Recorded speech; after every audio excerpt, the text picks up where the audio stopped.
मंच भी वही है, हमारा मंच भी वही है। जिस चैनल से उन्हें 12 बार दौर की बात करी, उसी चैनल से भी फिर करना, वो बात करना नहीं चाहते। आंदोलन कब तक चलेगा? आंदोलन तो लंबा चलेगा। आंदोलन दोबारा पूछ कब, जैसे आपने किसानों और तैयार रहेंगे, क्या पता कब पूछ कर दे। 2.5 घंटे से लगा के और 10 घंटे की दूरी पे किसान है। यहाँ का किसान 10 घंटे लगेगा और जो नजदीक का किसान 2 से 2.5 घंटे लगेगा। सब तैयारी कर रखी। फसल लगाने का आपने एक बयान दिया, उसकी संदर्भ में जैसे हरियाणा में इसकी शुरुआत भी होगी आज कई किसान नहीं, उनको अपील करी किसानों को कि अभी ऐसे डिस्ट्रॉय मत करो, वो टाइम तो अप्रैल में होगा। और उसका पूरा रोटेट बना दिया हमने कि हर गांव में कमेटी बन गई, जो किसान आंदोलन में रहेगा उसके घर का काम नहीं बिगड़ेगा। सर अगला आगे क्या होगा, आंदोलन की रूपरेखा क्या होगी, आगे आंदोलन कैसे चलेगा? आंदोलन हम पूरे देश में जाएंगे और एमएसपी पे पूरे देश में खरीद हो, इसकी गारंटी सरकार को देनी पड़ेगी। इस पर कानून बनाना पड़ेगा, 3 बिल वापसी लेने पड़ेंगे। हम राजस्थान, उसके बाद में कर्नाटक, तमिलनाडु, छत्तीसगढ़, सब जगह पूरे उसमें 40 लोग हमारे हैं, वे सब जगह पूरे देश में। पश्चिम बंगाल में भी सर होगी? हाँ, पश्चिम बंगाल में होगी, बहुत बड़ी संख्या में लोग जाने को तैयार है। ठीक है साहब, जिस तरह से पंजाब में अभी रिजल्ट आया है, बीजेपी का सुपड़ा साफ हो गया है और आपने कहा था कि ट्रैक्टर का मुंह है हम पश्चिमी बंगाल की तरफ कर देंगे, तो क्या पश्चिमी बंगाल में चुनाव होंगे? किसानों की चुनाव का तो हम बहुत दूर है जी, चुनाव का हमें नहीं पता, चुनाव का तो हम बहुत दूर है, उससे तो बहुत बड़ी बीमारी चुनाव। क्या भूमिका रहेगी? क्या हम तो किसान की बात करेंगे वहाँ पर जी? हाँ भाई, बंगाल में भी किसानों को एमएसपी नहीं मिल रहा दाम पर जी, वो बात करेंगे वहाँ पर जाकर। सर, एम्स के निदेशक ने कहा है कि कोरोना तेजी से फैल रहा है, अब और भी स्टेट इसकी जद में आ रहे हैं। वहाँ नहीं फैल रहा, उसमें बंगाल में सारे नेता जा रहे हैं, वहाँ रैली कर रहे हैं, मार्च कर रहे हैं। अगर इनमें बैरिकेटिंग वहाँ पर तोड़े बंगाल में, उनसे अगर कुछ जगह के बैरिकेटिंग तो उन्होंने कहा कि भीड़ का के बैरिकेटिंग नहीं होते। ये अभी का 8 दिन पहले। सर, ये रोजाना कभी कील कभी तारबंदी कुछ हो रही है, अगर कोई सरकार बल प्रयोग करती है आंदोलनकारियों पे तो क्या रणनीति, संगठन का क्या रूप रहेगा? नहीं, रणनीति में चलाओ, बल प्रयोग करो, हमको भेज दो उनसे। आगे गर्मी, ये वैचारिक क्रांति है, जो क्रांति विचार से उत्पन्न हुई हो और किसान के खेत से उत्पन्न हुई हो, वो खेत में जब उसको लाभ मिलेगा और विचार में परिवर्तन होगा, जब ये बंद होगी, बंदूक से बंद नहीं होगी।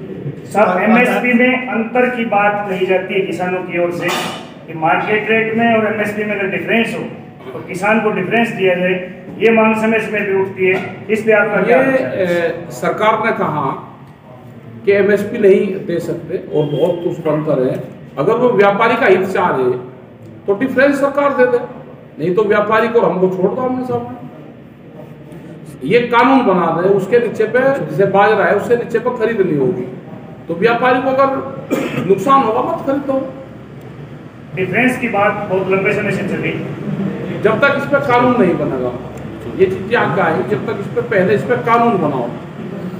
अभी कुछ खाप पंचायतों की विचोलगी की बात आ रही है कि वो सरकार के साथ और आपके साथ बातचीत करेंगे, ये कहाँ तक सच्चाई? नहीं, खाप पंचायत तो आंदोलन को सपोर्ट कर रही है, ये तय हो चुका पूरा।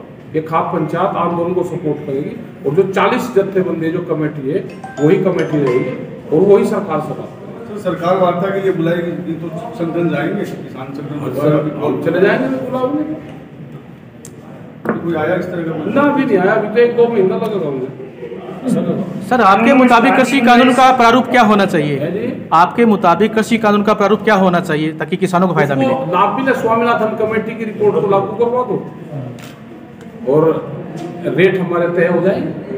उस पर गेहूँ का रेट करीब 3100 रुपये के आसपास बढ़ता है, 3234 है, 2800 रुपये बढ़ता है, तो वो हो जाए।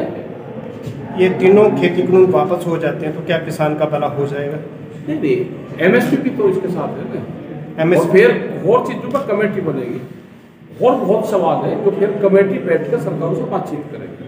ठीक है साहब, यूपी में मंत्री हैं, वो किसानों को कानून समझाने के लिए निकले हैं, हालांकि उनका विरोध भी हो रहा है, क्या कहना चाहिए?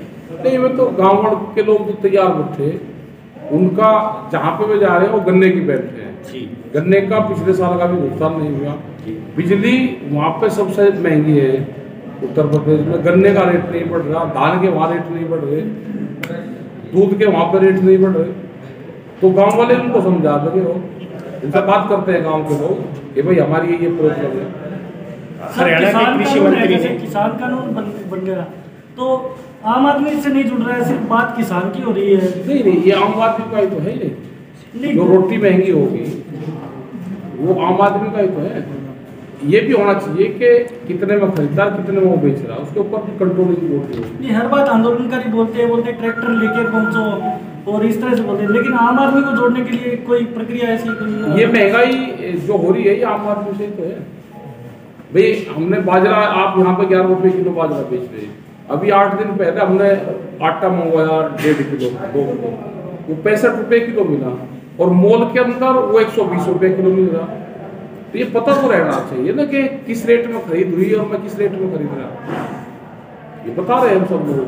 तो आम आदमी पूर्ण रूप से जुड़ रहा है इस आंदोलन दौरान जो किसान शहीद हुए हैं, हरियाणा के कृषि मंत्री ने एक विवादित बयान दिया, उसके बारे में आपका क्या कहना है? वो जब जनता के बीच में जाएगा तो जनता बताएगी। और हर आदमी जो भी ये पॉलिटिकल पार्टी वाले गांव में जा रहे हैं तो ये क्वेश्चन जरूर करते हैं कि आपने जो किसान शहीद हुए उसके लिए 2 मिनट का मौन भी नहीं आपने रखा। पूरे देश के अंदर तो लगभग 4 हजार विधायक और मेंबर पार्लियामेंट, लेकिन उनमें से किसानों के साथ देने के लिए एक विधायक ने इस्तीफा दिया है से, तो इस पर आपके क्या रहेगा? वो तो पॉलिटिकल इशू है, इशू देना है नहीं देना है हमें उससे। लेकिन वो किसानों के मुद्दे लेकर सर दोनों को ध्यानों का काम करते हैं सर। हाँ करो, उसको काम करना है।